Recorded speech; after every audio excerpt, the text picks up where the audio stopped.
Bonjour ceux qui nous visitent aussi. Content de voir tout le monde.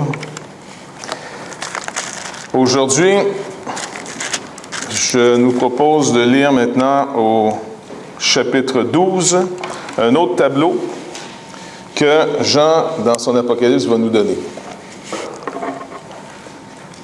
On se rappelle quelques règles de base pour le livre. À qui il est écrit? Aux 7 églises d'Asie mineure, qui sont donc nommées de Éphèse à Laodicée. C'est écrit finalement à 7 églises qui sont à la fin du 1er siècle. Donc on doit comprendre que le livre s'adresse d'abord à eux pour après s'adresser à nous. Ça marche? Parce que si on perd ça de vue, et puis peu importe comment on va l'interpréter après, si d'abord on ne sait pas à qui c'est adressé, comme il est dit ici, ce que tu vois, chapitre 1, verset 11. Ce que tu vois, écris-le dans un livre. C'est un livre, l'Apocalypse. C'est pas comme 7 lettres, puis après ça, l'Apocalypse comme tel.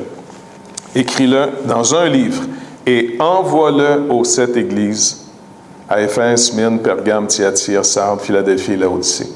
OK? Donc ça, c'est un point très important. Il faut que ce soit un livre qui encourage.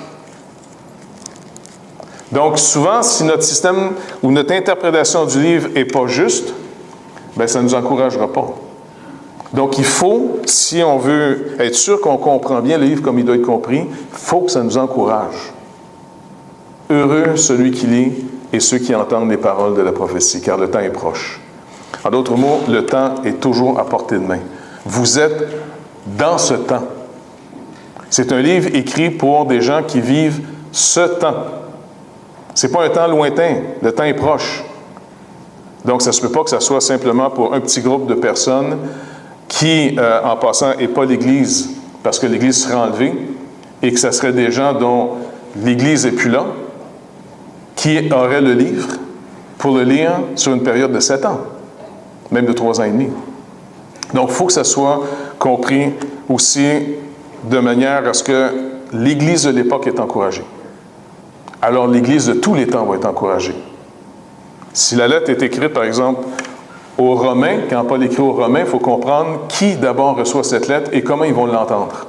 Pour qu'après, toute l'histoire de l'Église, quand elle va lire la lettre que Paul envoie, par exemple, aux Romains, on puisse comprendre d'abord qu'est-ce que les Romains avaient besoin d'entendre pour que nous, en s'identifiant avec eux, qu'est-ce qu'on peut entendre du livre. Donc, c'est la même chose avec le livre de l'Apocalypse.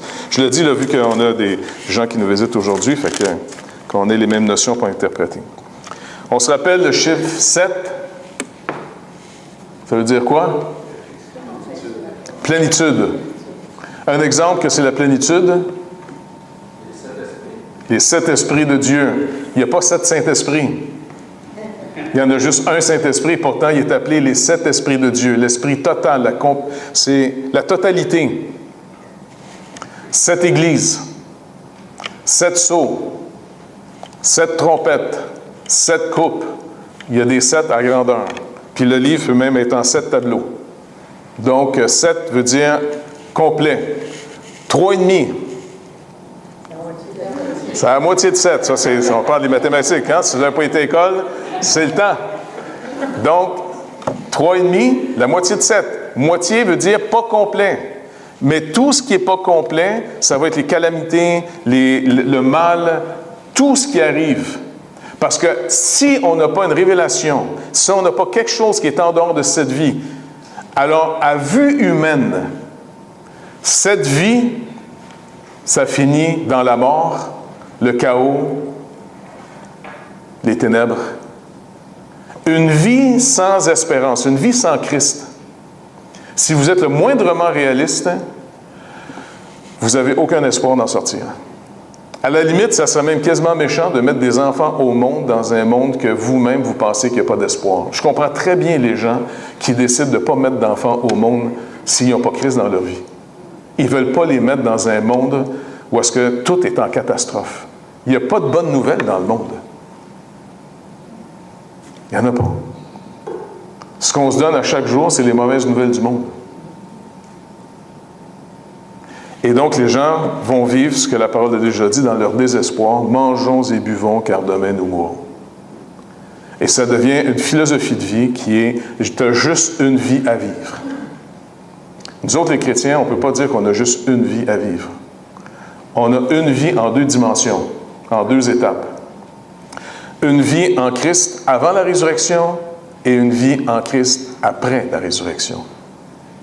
Et il faut comprendre que présentement, à moins que j'ai manqué quelque chose, nous sommes avant la résurrection. S'il y a des ressuscités au milieu de nous, vous pouvez vous présenter. Mais nous sommes sauvés. Mais Paul ajoute aussi en espérance. Donc, nous sommes sauvés tout en étant encore perdus. On est des perdus sauvés. On est des gens qui vont mourir, mais qui vont sortir vivants de cette vie. Ceux qui auront cru en moi, même s'ils meurent, ils ne mourront pas. Donc, même si vous mourrez, vous ne mourrez pas. Mais vous allez mourir pareil. À moins qu'on soit là pour le retour de Christ. Ça serait vraiment béni. Pas vrai? Au retour de Christ, Paul dit, nous ne mourrons pas tous. Mais tous, en un instant, en un clin d'œil, on va être transformés au retour de Christ. Et on va rejoindre le Seigneur dans les airs et on va être avec lui pour toujours. Et ça, c'est son retour. Bon, c'est de valeur, on n'aura pas cette expérience de mourir. Mais on pourra aller s'informer auprès de tous les autres saints qui ont connu la mort pour nous dire, puis comment t'es mort, toi, comment? Comment on se sent quand on meurt? Ils vont nous expliquer ça. Mais sinon, on pourra l'expliquer à la génération qui n'auront pas connu ça. Fait qu'essayez de vous en rappeler quand vous allez mourir pour bien l'expliquer aux autres après. Donc, bref, c'est une bonne nouvelle, mais en même temps, il faut s'expliquer, il faut que le ciel nous explique. On est sauvés, mais en espérance. On est vivant, mais en espérance. On est parfait. En Christ, on est parfait en espérance. Tout est une garantie de sa part en espérance. C'est une réalité finale. On est déjà mort. Le salaire du péché, c'est la mort. Pour tous les croyants, c'est pour ça qu'on manifeste ça par le baptême, tous ceux qui auront cru et qui seront baptisés seront sauvés. Le baptême rend manifeste que Dieu nous sauve en nous tuant. On a accepté la condamnation, on l'a cru, on a été mis en Christ qui, lui aussi, comme on a chanté, il a été obéissant jusqu'à la mort même de la croix. Puis on va voir ici pourquoi on doit absolument avoir l'encouragement que l'Apocalypse donne aux chrétiens de tous les temps après. Parce que sinon, on peut se faire une vie chrétienne où on entend parler de victoire, de la joie, je suis plus que vainqueur. Tu sais, c'est des choses vraies, pas vrai? Et puis, réjouissez-vous. Qu'est-ce que tu fais quand tu es déprimé et tu entends quelqu'un? Réjouissez-vous. Tu sais. La Bible dit, finalement, il n'y a rien de pire que de chanter, finalement, des cantiques à quelqu'un qui est déprimé. Il y a un temps pour pleurer avec ceux qui pleurent et de se réjouir avec ceux qui se réjouissent. Mais, quand tu entends toutes ces choses, on est plus que vainqueur, je puis tout par celui qui m'a aimé, tu sais. Puis là, tu regardes ta vie, tu dis, OK, j'espère que les autres n'en ont pas aperçu. Bien, finalement, c'est que c'est le maintenant et pas encore. Mais maintenant, on doit avoir de l'instruction pour qu'on réinterprète ce qui nous arrive. Comment on explique aussi à l'Église, à la fin du 1er siècle, qui attendait le retour du Seigneur et qui proclamait, et il mourait, rappelez-vous, on est à peu près en 90 après Jésus-Christ, il y a des persécutions, Domitien est en train de devenir fou, c'est un paranoïaque, et qui cherche à consolider l'empire autour du culte de sa personnalité. Et si vous ne rendez pas un culte à l'empereur, bien, vous perdez votre travail, vous ne pouvez même pas acheter ni vendre, vous êtes finalement destiné à la boucherie, et savez-vous, c'est quoi votre crime? C'est pas de dire, moi je crois en Jésus, mais aller au ciel un jour. Les Romains étaient comme les gouvernements d'aujourd'hui. Ils géraient les croyances. Ils s'en foutaient de ce que tu croyais. Mais, attention, que ça ne soit jamais au détriment de l'ordre social et de l'Empire. Et on est avide de connaître encore des temps comme ça. Ça se connaît régulièrement au travers de l'histoire. Qu'un gouvernement dit, vous pouvez croire en ce que vous voulez, mais d'abord, vous devez obéir à l'État. Ça peut se faire jusqu'à un certain point, mais qu'est-ce que vous allez faire la journée qu'on va vous dire, vous n'avez pas le droit d'enseigner vos enfants votre croyance. C'est de l'abus de pouvoir. Vous devez les amener à l'école où l'État va leur dire ce qui est le bien et ce qui est le mal, même si ça va à l'encontre de vos valeurs à vous. Vous allez dire quoi? On va revivre ça régulièrement. Alors le livre va nous servir d'encouragement. Maintenant, comment on peut dire, mais est-ce que Jésus-Christ est Seigneur? Parce que c'était la raison pourquoi on les mettait à mort. Si tu ne veux pas dire que César est le Seigneur des Seigneurs et que c'est lui qui a le dernier mot sur ce qui est bien et ce qui est mal, n'oubliez pas, les États régulièrement deviennent la bête au travers de l'histoire. Et ils vont réclamer une obéissance totale et aveugle.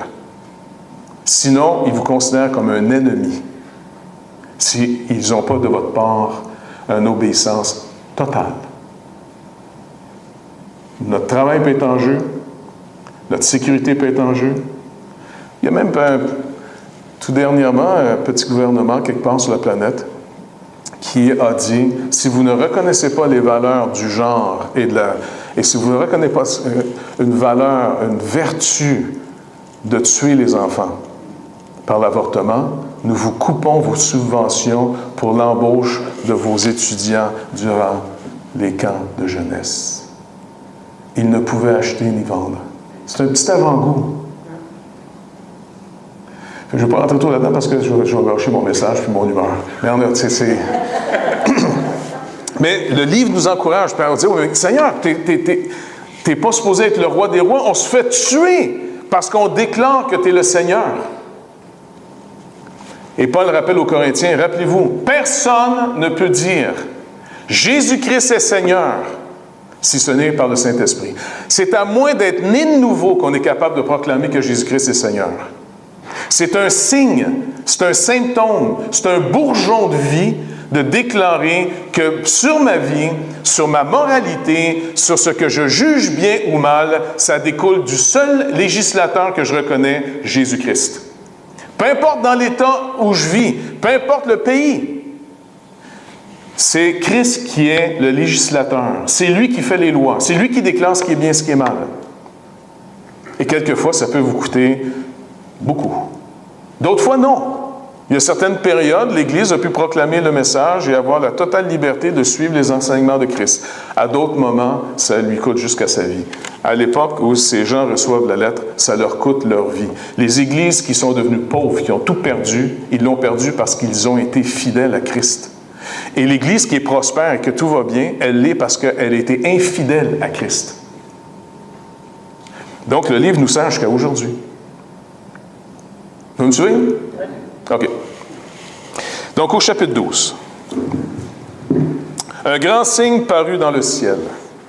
Une femme enveloppée du soleil, de la lune sous ses pieds, et une couronne de 12 étoiles sur sa tête. Elle était enceinte, et elle criait, étant en travail et dans les douleurs de l'enfantement. Un autre signe parut encore dans le ciel. Et voici, c'était un grand dragon rouge, ayant 7 têtes, 10 cornes, et sur ses têtes, 7 diadèmes. Sa queue entraînait le tiers des étoiles du ciel et les jetait sur la terre. Le dragon se tint devant la femme qui allait enfanter, afin de dévorer son enfant, lorsqu'elle aurait enfanté.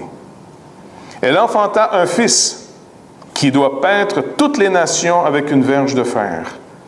Et son enfant fut enlevé vers Dieu et vers son trône. Et la femme s'enfuit dans le désert, où elle avait un lieu préparé par Dieu, afin qu'elle y fût nourrie pendant 1260 jours.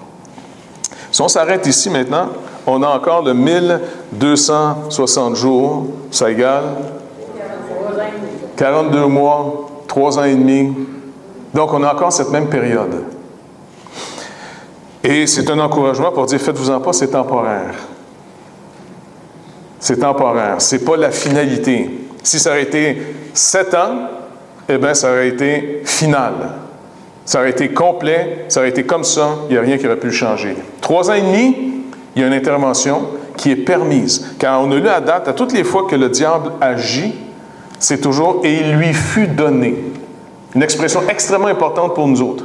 « Il lui fut donné ». Dites-vous une chose, à toutes les épreuves qui vont nous arriver dans notre vie, c'est pas que les forces du mal ont la même puissance que les forces du bien et que quand ça va mal, c'est que les forces du mal ont pris le dessus sur les forces du bien et quand ça va bien, c'est les forces du bien qui ont repris le dessus sur les forces du mal.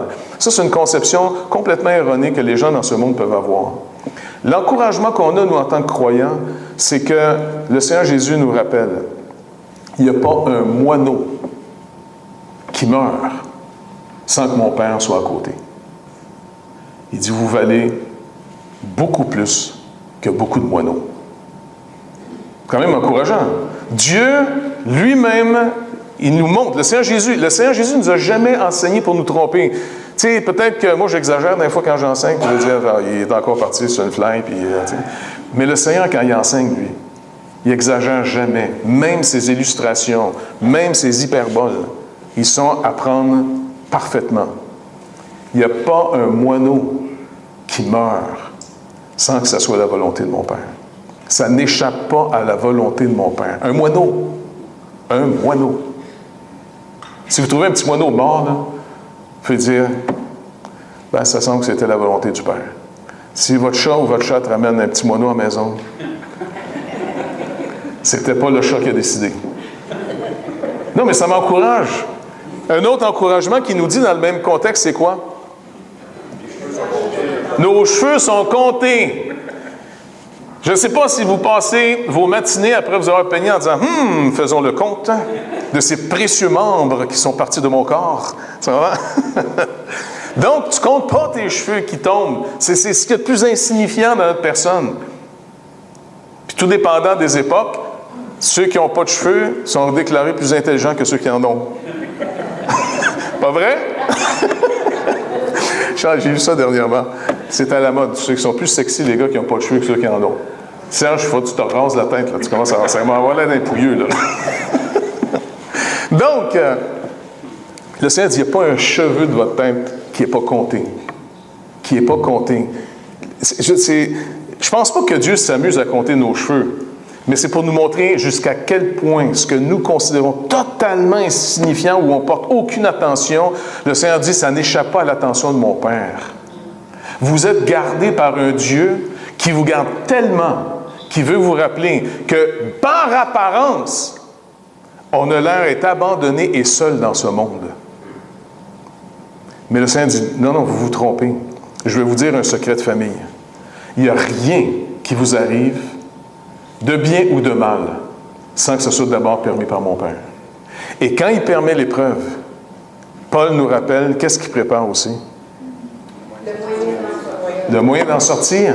Mais s'il prépare le moyen d'en sortir, qui va saisir le moyen d'en sortir, sinon celui qui croit que Dieu a préparé un moyen d'en sortir et qui ne va pas prendre une décision dans l'incrédulité, il va continuer à prendre des décisions dans la foi des promesses de Dieu. Le Seigneur nous dit que nous avons tout ce qui contribue à la piété, à la vie, par les nombreuses promesses qu'il nous donne. Mais le problème, c'est si vous ne connaissez pas les promesses, si vous êtes sur une fausse impression de comment la vie va se produire, vous allez vivre votre vie sans arrêt en victime. On n'est pas des victimes. On est des vainqueurs. Puis pas juste vainqueurs, plus que vainqueurs. Mais tous les événements qui vont nous arriver, si je les reçois comme étant une victime, je ne serai pas en train d'attendre et de chercher dans cette épreuve où Dieu me donne de l'instruction. En passant, avez-vous déjà réalisé que le Seigneur ne nous donne pas des ordres? Il nous donne surtout de l'instruction. À quoi ça sert de l'instruction? Tu sais, d'après vous, pourquoi on donne de l'instruction à quelqu'un? Comment? OK, mieux vivre. C'est vrai, mieux vivre, mieux vivre, oui. Prendre des bonnes décisions. Réfléchir. Oui, pas tomber dans le mal. Mais pourquoi? À qui tu donnes des instructions? Comment? Afin d'être capable de prendre des décisions, de devenir... Regardez bien, je vais essayer de corriger quelque chose, parce que des fois, je donne des principes en extrême, puis après ça, il faut que je corrige. Le péché a fait de nous des êtres qui vivent l'impression d'autonomie. Ça marche? Le danger, finalement, si on comprend mal, c'est que ça nous donne l'impression qu'on ne peut rien faire. C'est pas vrai. Par nous-mêmes, on ne peut rien faire. Jésus le dit dans Jean 15. Sans moi, vous ne pouvez rien faire. Mais il ne s'arrête pas juste là. C'est ça qui est encourageant. Si on s'arrête juste là, je veux dire, écoute, on ne peut rien faire. Ça a l'air de même. Non, il dit, demeurez en moi et moi je demeure en vous. Demeurez dans ma parole, qui est demeurée en lui, afin que vous portiez beaucoup de fruits. Nos vies vont être appelées en jugement. Il va y avoir une conférence en passant donnée par M. Blocher, vraiment un des meilleurs théologiens français qu'on a. Là. C'est dans 2-3 semaines, je pense. En avril. C'est une question de semaine. En avril. Et puis, ça va être... est-ce que les chrétiens sont appelés à un jugement? Quelque chose de genre. Paradoxe, comme tu sais. Puisqu'on n'est plus sous la condamnation, pourquoi on est encore appelé à un jugement? Paul nous rappelle que chacun de nous, on bâtit une vie. Tout ce qu'on fait, c'est une construction. Même quand on s'encourage, une autre expression qu'encourager quelqu'un, qu'est-ce qu'on dit? S'édifier. Vous avez déjà entendu cette expression? On s'édifie mutuellement. Bien, on se bâtit quand on s'édifie. Quand tu édifies, c'est un édifice. Eh bien, finalement, tu bâtis quelqu'un. On bâtit quand on édifie quelqu'un. De la même manière que quand, finalement, on attaque quelqu'un, on le débâtit. Je ne sais pas si ça se dit, là, mais on peut se démoraliser. Donc, de savoir comment s'encourager ensemble pour s'édifier. Et dans tout ça, ça revient toujours à dire, on donne de l'instruction à des gens qui ont une liberté. Il ne faut jamais oublier qu'on a été rachetés pour la liberté. J'ai déjà entendu une définition d'un homme sur la liberté que je trouvais vraiment intéressante. Il dit, qu'est-ce qui serait une bonne illustration pour liberté? Galates 5.1, c'est pour la liberté que vous avez été libérés ou affranchis. Qu'est-ce que vous pouvez donner comme une image à quelqu'un de liberté? Il y en a plein, là, mais qu'est-ce que vous faites? Oui. La liberté de ne pas pécher, de ne pas être sous le pouvoir du péché. Quand je fais de quoi, c'est la liberté d'obéir. Oui, on peut avoir la liberté de ne pas faire le mal, c'est vrai. Mais encore plus fun que ça. Oui? C'est-à-dire qu'il y a des chaînes. Les chaînes sont enlevées et qui s'enfuient. OK, les chaînes sont enlevées, la porte est ouverte de la prison, tu peux sortir librement. Après, ça c'est juste comme le point de départ. Choisir, faire des choix. OK, faire des choix. Mais quand tu as une situation que tu es pogné dedans, tu n'as pas d'issue, tu es bien content de pouvoir en sortir, parce que là, c'est Oui, quand tu penses qu'il n'y a pas d'issue, il va en avoir une pareille, parce que tu l'attends. Il nous a promis de nous donner toujours une issue à tout ce qu'on vit. Mais une image de la liberté, c'est... Souvent, on a des... Oui, Albert? Quelqu'un à 18 ans, c'est pas un ministre et il peut mener ce qu'il veut. OK. Quand tu arrives à 18 ans, tu reçois finalement ton certificat de liberté. Tu sors de la prison de la famille. En réalité, tu sors de la protection. Parce que mon père, ce qu'il me disait tout le temps quand on pognait une chicane, avant que je sois croyant, et que mon père était toujours mon père, ça a été quand même étrange que je suis devenu un jour le pasteur de mon père. Là, il y a eu vengeance. non, c'est pas vrai. Mais mon père finissait souvent nos engueulades générales par « Écoute bien, mon petit bonhomme, tant que tu n'auras pas 18 ans, c'est moi qui mène cette. C'est clair? » Fait que le 18 ans était comme la date. Tu comprends? Et un jour, devinez quoi? J'ai eu 18 ans. J'ai eu 18 ans. Je me suis réveillé. Puis, je sais pas, chez nous, il y avait une manie bizarre. Ma sœur Brenda est au mois de juillet comme moi, mais le 24. Et puis, je ne sais pas pourquoi, il y aura sûrement un manque d'attention dans la famille. On se trompait toujours de date. Moi, ma fête passait toujours sous le radar. Et puis, finalement, OK, quand c'était le temps de fêter Brenda, il me fêtait en même temps parce qu'elle avait oublié que c'était ma date. Je ne vous donnerai pas ma date, mais je vais vous laisser tranquille avec ça. Mais cette fois-là, comme toutes les années, je me réveille, tout le monde oublie que c'est ma fête. Mais là, j'ai 18 ans. Alors là, j'ai OK. Là, je travaillais à l'hôpital du Sacré-Cœur à l'époque. Ça, quand tu es jeune et tu es déprimé, c'est pas la job la plus fun au monde. Parce qu'en réalité, tu travailles au terminus. Pour moi, l'hôpital, c'est le terminus. Pas tout le temps. Des fois, c'est vrai qu'on peut prendre un autre autobus après. Mais, puis je travaille sur les étages où j'amenais la nourriture, ce qu'on appelle les diètes, là, tu sais. des gros chariots t'amenaient ça. Puis là, je voyais tous les gens en fin de vie, des vieux, tout ça, puis ça broyait, ça criait. « Hey, petit gars, viens me défaire, viens me défaire! » Non, tu sais. Puis là, je me disais, écoute, moi, je vais à l'école, je fais toute une vie pour finir ici, ça va être le summum de la vie. Tu sais, j'étais un petit peu déprimé. Mais cette fois-là, je me réveille, j'ai 18 ans, je dis, écoute, ben, moi, je lâche ma job, je pars.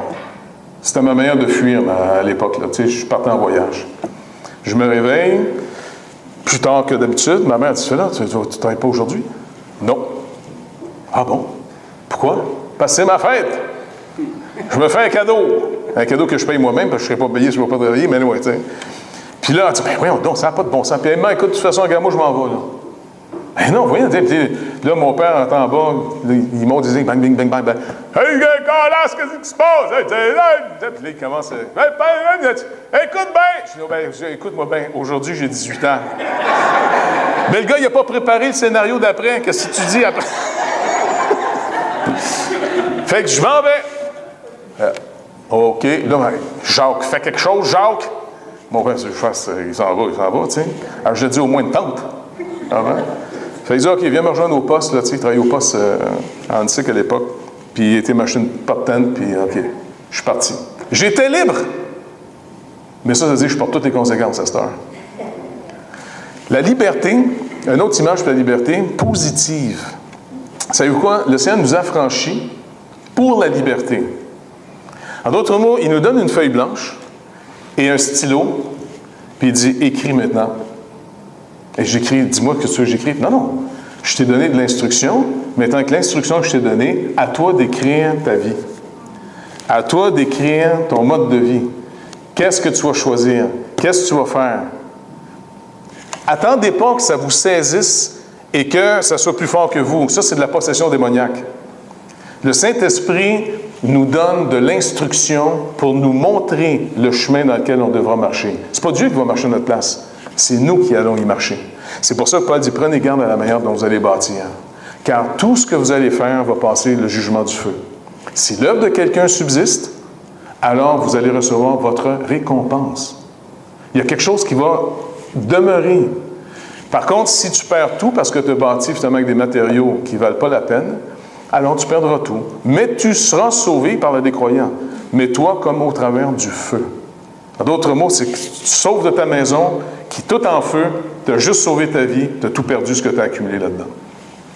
Alors, quand il donne ici l'illustration la plus incroyable, ça vous rappelle quoi, ça, cette image? La femme ici. Il y a quelqu'un qui a fait un accouchement dernièrement, entre autres? Ça a-tu... La madame a travaillé fort? Ça n'a pas l'air le fun, hein? Après? Tu sentais-tu que c'était comme un party pour elle d'accoucher? Non. C'était pas un party pantoute, ça a l'air. Hein? Ça a l'air à travailler fort, puis trop fort même. Hein? Donc, cette femme-là, ici, elle est enceinte. C'est toujours une bonne nouvelle au début, surtout le premier bébé. Tu sais, je me rappelle Naomi, quand elle est tombée enceinte la première fois, elle nous a appelés. Hein? Elle n'a pas été capable de finir sa phrase, trop émue. Et elle s'est mise à dire, je suis enceinte, là. Oh, bon, il y a tout, tu sais. C'était juste humide, c'est tout. Mais on est tous émus. Mais c'est drôle, tu sais. Puis là, c'est l'événement de la famille. Mais après le 2e, 3e, 4e, on dirait que là, c'est moins émotif, on dirait. Tu sais, lui, il est habitué, il donne les clés à sa femme, tu iras accoucher. Elle dit, c'est pas vrai. OK. Vous n'attendez-vous encore? Mais là, elle est enceinte et puis elle est en travail. Et elle crie. Pas de joie, ça doit être de douleur. Maintenant, regardez, on va regarder un texte ici qui nous rappelle pourquoi les madames crient quand ils s'en vont accoucher. Genèse chapitre 3. C'est après la chute, et le Seigneur dit à la femme, « Je mettrai inimitié entre toi et la femme. » Ah non, excusez, je vais retourner un peu plus haut. Pardon? Oui, mais juste avant, dans le contexte ici, l'Éternel dit à la femme, Pourquoi tu fais cela? La femme répondit, le serpent m'a séduite et j'en ai mangé. Et l'Éternel dit au serpent, puisque tu as fait cela, tu seras maudit entre tout le bétail et entre tous les animaux des champs, et tu marcheras sur ton ventre et tu mangeras de la poussière tous les jours de ta vie. Je mettrai inimitié entre toi et la femme, entre ta postérité et sa postérité. Celle-ci t'écrasera la tête et tu lui blesseras le talon. Il dit à la femme, j'augmenterai la souffrance de tes grossesses. Tu enfanteras avec douleur, et tes désirs se porteront vers ton mari, mais il dominera sur toi. Il dit à l'homme, puisque tu as écouté la voix de ta femme, et que tu as mangé de l'arbre au sujet duquel je t'avais donné cet ordre, tu n'en mangeras point, le sol sera maudit à cause de toi. C'est à force de peine que tu en tireras ta nourriture tous les jours de ta vie. Il te produira des épines et des ronces, et tu mangeras de l'herbe des champs. C'est à la sueur de ton visage que tu mangeras du pain jusqu'à ce que tu retournes à la terre d'où tu as été pris, car tu es poussière et tu retourneras dans la poussière. Donc, c'est un sujet un peu spécial, mais mal compris. Souvent, quand on n'a pas le but de ce texte, on a souvent justifié pourquoi on ne devait peut-être pas faire plus de recherches qu'il faut pour soulager les femmes dans leur travail. Malheureusement. Mais c'est drôle que nous autres, les gars, on a inventé des tracteurs pour moins suer de la face. Fait que je pense que pour attirer la force du texte au complet, c'est pas simplement de vivre passivement sous les conséquences, mais de comprendre pourquoi ce texte a été écrit. Qu'est-ce qui vise d'abord et avant tout? Jean reprend le texte et il nous dit que la femme qui a finalement enveloppé de soleil, la lune sous ses pieds, vous avez finalement ici un peu la vision que Joseph, le fils de Jacob, avait eu un jour. Vous vous rappelez, finalement, il y a eu cette vision 2 fois. C'est dans Genèse. Il y en a qui lisent leur Bible. Et donc, finalement, quand tu penses, ça te ramène à ce texte, qui est cette femme? Cette femme peut représenter, au fond, celle à qui Dieu s'adresse quand il s'adresse dans le jardin. Il dit au diable, au serpent, je vais mettre entre sa postérité et ta postérité une inimitié. Et sa postérité va avoir un jour la victoire sur toi. Mais tu vas lui blesser le talon. Blesser mortellement en réalité. Maintenant, cette femme, ça peut représenter que l'Israël de Dieu plus tard, ou tous les croyants de tous les âges, qui ont porté finalement dans leur chair les souffrances. Le texte est écrit pour nous encourager afin qu'on réinterprète les souffrances qu'on vit aujourd'hui. Trop de chrétiens pensent que c'est pas normal d'avoir des souffrances, d'avoir des déceptions, d'être déçus des gens.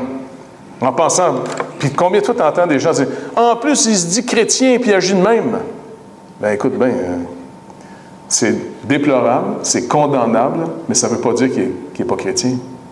C'est juste qu'il ne prend pas garde à ce qu'il est. Maintenant, dans le texte ici, pourquoi il y a de la souffrance chez la femme? À cause de la chute.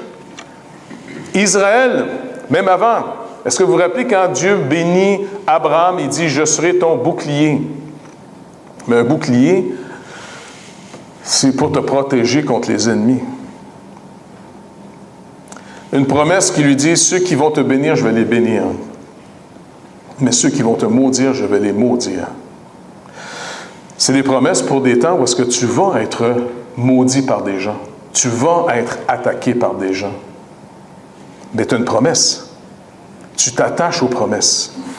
Maintenant ici, Israël, l'Israël de Dieu, pas juste Israël dans sa nation au complet, parce que Israël dans son ensemble, tout le long de l'Ancien Testament, et ça finit l'Ancien Testament et commençant le Nouveau Testament, par une déception totale. Dieu dit lui-même dans sa parole, « Mon nom est blasphémé parmi les nations à cause de vous. » Israël n'a pas servi à glorifier le nom de Dieu. Israël a servi sans arrêt pour montrer qu'elle n'était jamais à la hauteur de la situation. C'est déception sur déception. Mais par contre, même devant un prophète qui semble marcher avec Dieu et qui semble être tout seul parce que finalement, des gens ont mal géré la nation d'Israël, Jézabel a pris le contrôle, fait tuer tous les prédicateurs de l'époque qui prêchaient vraiment la parole de Dieu, ce qu'on appelait les prophètes, sortant des écoles de prophètes. Eh bien, il en reste juste un qui s'appelle Élie, et il est sûr qu'il est seul au monde, comme si Dieu n'agit pas. Tu ne réalises pas qu'ils sont en train de tout détruire ton héritage. Qu'est-ce que tu fais? Jusqu'à quand vas-tu nous oublier? Psaume 13. Dieu lui rappelle, dit, non, je me suis réservé, ce que Paul nous rappelle aussi comme promesse, quand il parle d'Israël. En Israël, il y a l'Israël de Dieu, mais ce n'est pas tout Israël qui est Israël. Ce qui prend comme argument dans Romains chapitre 9. Il y a un reste qui est l'Israël de Dieu. Est-ce que l'Église a remplacé Israël après? Jamais de la vie. On a été greffé sur l'Israël de Dieu, sur l'enseignement des apôtres et des prophètes, selon l'Épître aux Éphésiens. On est mis finalement en Christ. Christ est le Fils que j'ai appelé hors d'Égypte, que Matthieu nous rappelle. Toutes ces choses-là nous ramènent qu'un seul peuple. Mais ce peuple, jusqu'à aujourd'hui, souffre. Est-ce que vous vous rappelez l'apôtre Paul pour faire son ministère, pour annoncer le vainqueur, pour annoncer le Seigneur des Seigneurs? Qu'est-ce qu'il dit qu'il va ajouter avec plaisir aux souffrances de Christ? À l'agonie que Christ a dû souffrir pour nous racheter, qu'est-ce qu'il va ajouter pour le Christ? C'est dans l'Épître aux Philippiens, si je ne me trompe pas. Ses propres souffrances. Il va ajouter ses propres souffrances. Il sait très bien qu'appeler au ministère comme un héros, tu sais, un proclamateur qui va annoncer le roi vainqueur, il sait, parce que le Seigneur lui a dit, je vais te faire voir et faire connaître d'avance tout ce que tu dois souffrir à cause de mon nom. Les labeurs, crier. Jusqu'à aujourd'hui, le peuple de Dieu se fait tuer. Jusqu'à aujourd'hui. Et Paul nous rappelle, en passage dans l'Ancien Testament, « Seigneur, à cause de toi, on est amené tout le jour comme des brebis destinées à la boucherie. » Dans cette vie, on peut avoir nos vies gâchées à cause de lui, même si on annonce le vainqueur.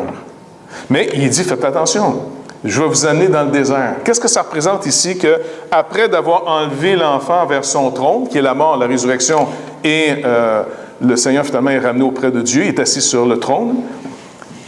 Cette image ici, la femme s'enfuit dans le désert où elle avait un lieu préparé par Dieu, afin d'y être nourrie. Ça vous rappelle quoi? C'est la sortie surtout d'Israël. Israël, lorsqu'il est sorti d'Égypte, de l'esclavage, pour la liberté, le Seigneur l'a amené, dans ses premières 40 années, à souffrir de la faim, mais en même temps, à être nourri par Dieu lui-même, pour apprendre une leçon. L'homme ne vivra pas de pain seulement, mais de toute parole qui sortira de la bouche de Dieu. Israël a dû apprendre que sa liberté vient de l'instruction de la parole. Il a été affranchi par Dieu. Dites-moi, est-ce qu'il a été affranchi après avoir observé les 10 commandements ou avant d'avoir observé les 10 commandements? Avant. Puisque c'est dans le désert, au chapitre 19 et 20, que sur le Sinaï, Moïse va recevoir les tables de la loi. Et Dieu se présente comme étant celui qui a affranchi le peuple, qui l'a porté sur des ailes d'aigle en sécurité dans le désert, et pour qu'il maintienne cette liberté, l'observation de la loi de Dieu. Parce que l'esclavage est beaucoup plus interne qu'externe. Vous pouvez mettre un homme comme Paul en prison, il est plus libre que le geôlier finalement qui l'a mis en prison. En d'autres mots, Paul manifeste une liberté dans un monde déchu, dans un monde injuste, dans un monde où Christ semble rien posséder, rien régner. Mais Paul est sous le règne de Christ. Tu le mets en prison, il dit « j'ai appris ». Vous avez remarqué quand il parle finalement, je pense aux Philippiens, ou je ne me rappelle pas à qui, qui dit « j'ai appris à vivre dans l'abondance comme dans la disette ». J'ai appris. Il apprend à vivre avec Christ quand c'est des moments d'abondance. Il a appris à vivre avec Christ dans des moments où est-ce qu'il en manquait. Parce que n'oubliez pas, le Seigneur nous a avertis, si aujourd'hui vous avez une fortune, c'est très bien. Soyez sages. Parce que la fortune a des ailes. Puis du jour au lendemain, elle peut s'envoler. Puis à un moment donné, bing, t'as plus, tu sais. Puis le danger, c'est quand ça va bien, on est sûr que ça va bien à cause de nous. Vous avez déjà entendu des gens vous donner des conseils, comment ils ont tout compris, eux autres. Puis ils vont dire, regarde ma vie. Regarde-moi, regarde-moi. Puis là, tu regardes la personne, tu dis, ouais, mais ça, il y a quelque chose qui ne va pas là-dedans quand tu me dis, regarde-moi. Si je regarde l'apôtre Paul, qui est encore plus un disciple de Christ que n'importe qui je peux connaître, tu vois, mais est-ce que Paul ne nous a pas enseigné que si on veut vivre pieusement, pour vrai, avec le Seigneur Jésus-Christ, on va être persécuté? Est-ce qu'il n'a pas aussi dit au peuple de Dieu, quand il écrit aux Romains, c'est par beaucoup de tribulations, comme il le dit aussi dans les Actes à d'autres chrétiens qui sont persécutés. C'est par beaucoup de tribulations, c'est par de la souffrance qu'on entre dans le royaume de Dieu. Mais, regardez, il n'y a pas juste souffrance. La bonne nouvelle, c'est que dans le désert, habituellement, là, c'est un sport de riches blasés d'aller passer un week-end dans le désert. Je me cherchais et je me suis trouvé dans le désert. Et je me suis rencontré moi-même. Moi, quand je les entends, c'est vraiment, tu sais, un vrai pauvre, là, il ne s'en va pas se sacrer dans le désert, il sort tout du désert. Mais le riche qui est blasé, qui suis-je? Que me manque-t-il? Ah, ce désert parle à mon âme. Parce que t'es pépin. Anyway, c'est la misère des riches. Mais quand on est amené dans le désert, habituellement, c'est que ce n'est pas une bonne nouvelle qu'on aille dans le désert. Le désert en lui-même n'est pas un environnement favorable. C'est un environnement que si tu n'as pas une source extérieure pour t'aider, il n'y a pas d'eau normalement dans un désert, tu meurs dans un désert. Il n'y a pas de nourriture dans un désert. Un désert, c'est hostile. Mais il nous a amenés dans un désert pour se faire connaître, parce qu'il dit, afin que Dieu ait préparé ce qu'il fallait. Dieu a préparé une nourriture dans le désert, où on va apprendre à connaître Dieu. Selon le texte ici, il ne nous dit pas qu'on est au-dessus de nos affaires. C'est dans les épreuves qu'on va connaître Dieu. Il va préparer de la nourriture pour qu'on puisse marcher avec lui dans un monde injuste. Dans une situation aussi avec des corps et des natures humiliantes. Honnêtement, c'est humiliant d'être nous autres comme on est à marcher en ce moment, pas vrai?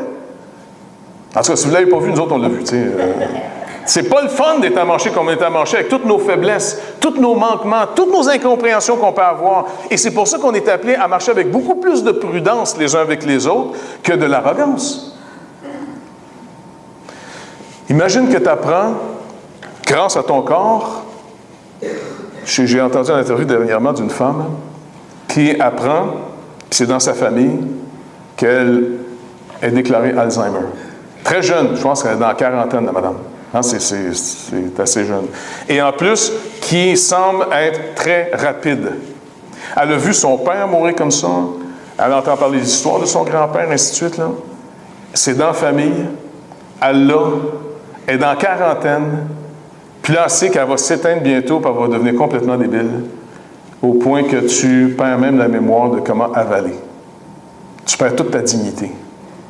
Et là, elle est face à ça. Ça, c'est son avenir. Tout est latent en nous. La mort est dans Adam. Peu importe tout le travail que vous allez faire, tout ce qu'on va faire dans cette vie, si on n'a pas l'espérance finale. Et regardez bien, quand Christ est venu, il a fait une œuvre, pas vrai? Il a guéri les malades. Il a multiplié le pain. Il a fait des choses comme jamais personne n'a fait. Il a enseigné Israël. Je dis, c'était incroyable. Maintenant, Jésus-Christ qui est venu, comme on a chanté, il s'est fait un homme véritable. Il s'est fait un homme véritable. Maintenant, comment finit la vie d'un homme véritable? Malgré tout son travail, Dieu dit, tu vas tirer à la sueur de ton front. Tu vas travailler extrêmement fort pour tirer à peine ce qu'il faut pour manger. Et qu'est-ce que le sol va te produire? Quel va être le résultat final? Qu'est-ce qui va couronner ta vie? Les ronces et les épines. Jésus-Christ a travaillé finalement comme personne n'a travaillé. Au point que quand ses apôtres parlaient sur la route d'Emmaüs, on disait, comment tu n'es pas au courant de ce qui s'est passé à Jérusalem? Jésus marchait à côté d'eux et il ne leur était pas donné de le reconnaître. Pourtant, c'est Jésus ressuscité, le crucifié, le même.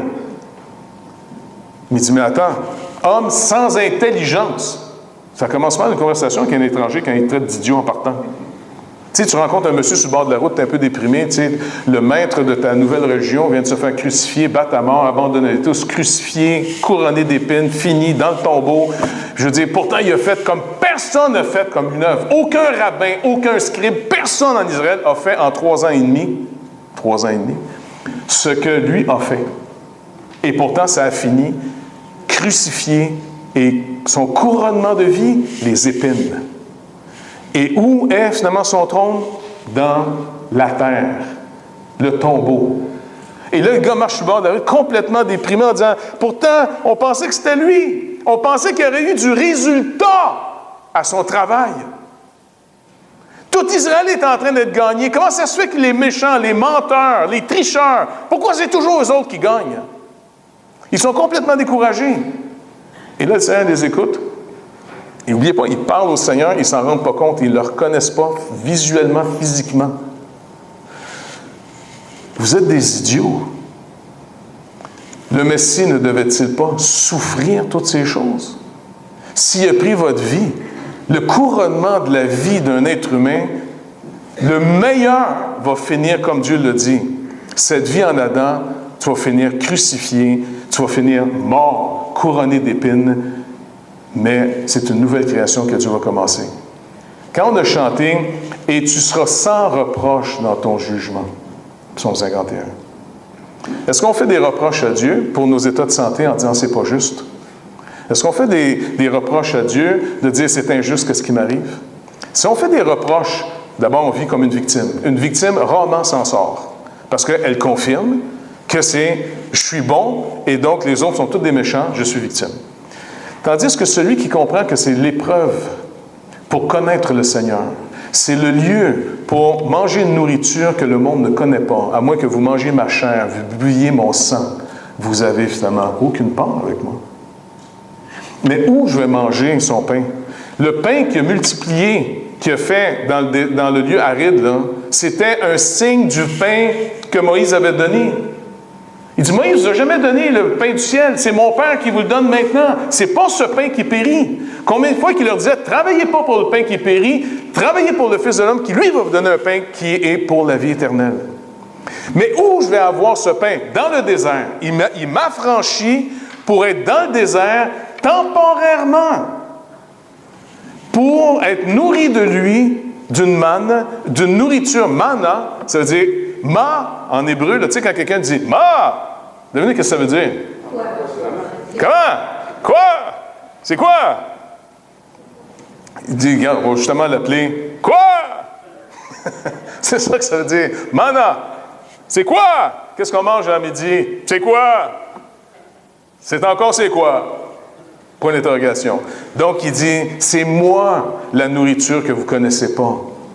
N'oubliez pas, quand il est parti à la fin, il a dit à ses disciples, vous ne me verrez plus, comme je l'ai dit aux autres. Vous ne pouvez plus me suivre jusqu'à ce que je revienne vers vous. Le monde ne me verra plus jamais. Mais vous, vous allez me revoir. Et c'est notre nourriture dans ce désert. Qui est un croyant? Quelqu'un de meilleur que les autres? Non, pas nécessairement. Il y a des gens qui sont non-croyants qui sont beaucoup plus capables que n'importe qui ici. Mais le croyant a une chose que les gens du monde n'ont pas. Ils ne peuvent pas voir le Seigneur. Et qu'est-ce qu'un croyant? C'est celui qui attend toujours la provision du Père.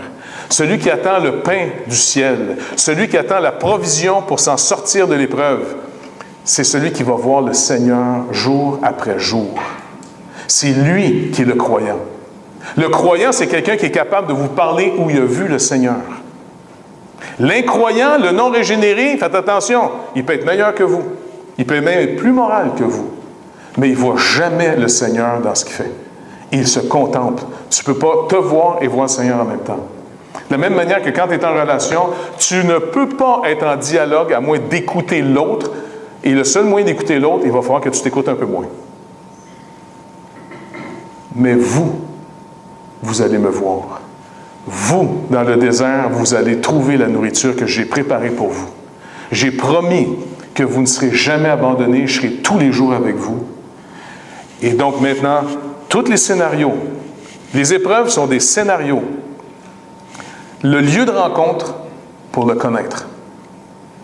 Béni celui qui a rencontré le Seigneur dans l'épreuve. Mais celui qui n'a pas rencontré le Seigneur dans l'épreuve, il vit la tristesse selon le monde. Et la tristesse selon le monde tue.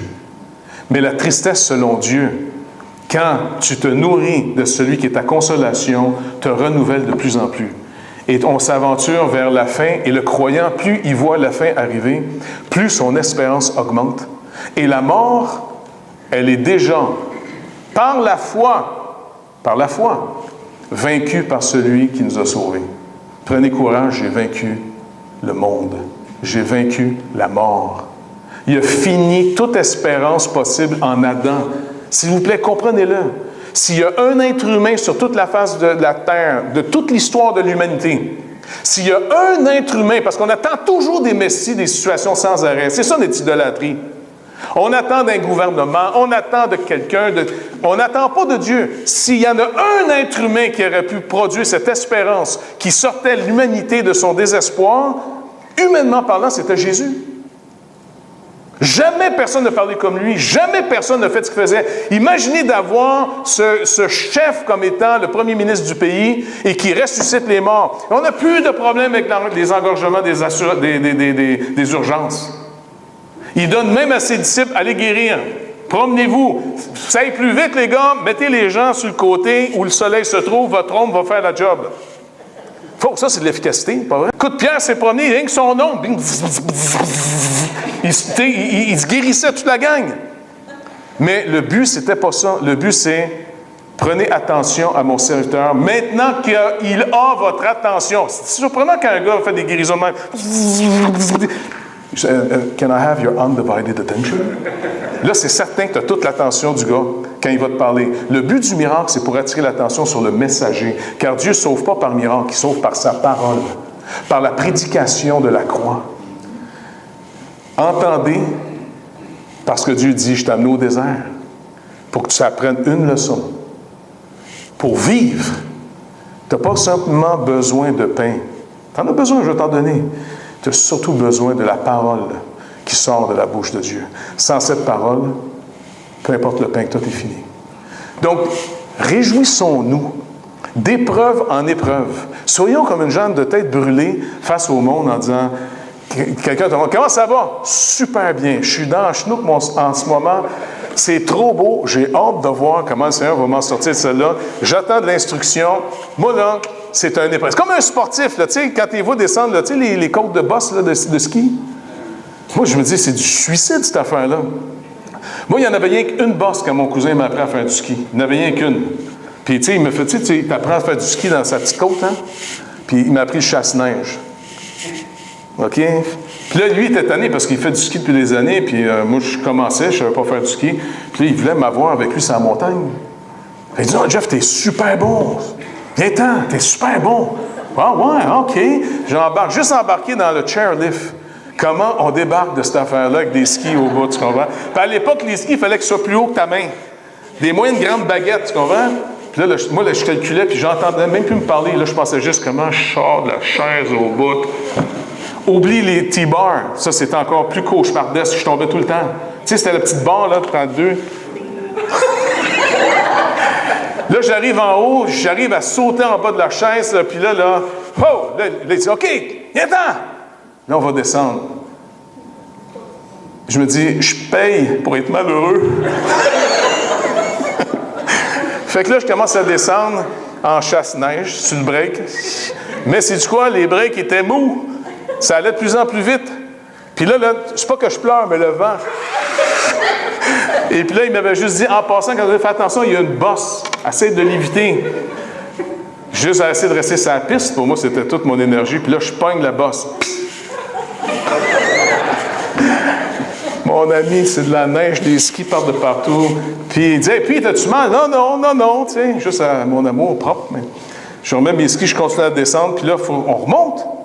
Il y a du supplice pour le restant de la journée. Là, quand je suis remonté, ça m'a fait. Puis là, la deuxième fois que j'ai pogné la bosse, là, je me suis fait vraiment mal. Mais très mal. Je suis resté caché. C'est comme si j'étais me cacher. Parce que quand les skis peu chauds arrivaient, trop niaiseux pour dire, écoutez, les gars, pouvez-vous me descendre? Je me suis manqué comme me casser la jambe, je ne savais pas de bouger. Je ne voulais pas me faire chicaner. sais pas pourquoi, dans ma tête, il ne faut pas se faire chicaner. Tu vois? Et ouais, c'est mon oncle qui est venu me retrouver.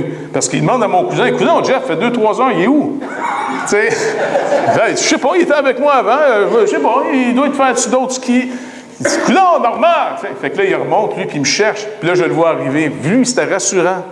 Mon oncle!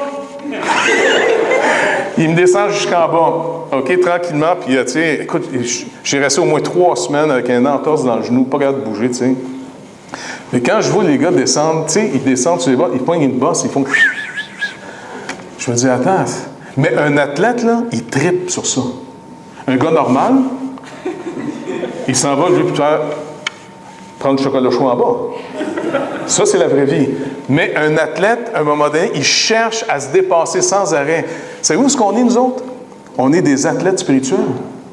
Nous autres, quand une épreuve arrive, au tout début, on a peur des épreuves, mais c'est des éprouvettes au début. C'est des petites éprouves. Tu vois? Mais tranquillement, le Seigneur dit, « Hey, tu commences à être bon. » Mais lui, il ne nous ment pas comme mon cousin.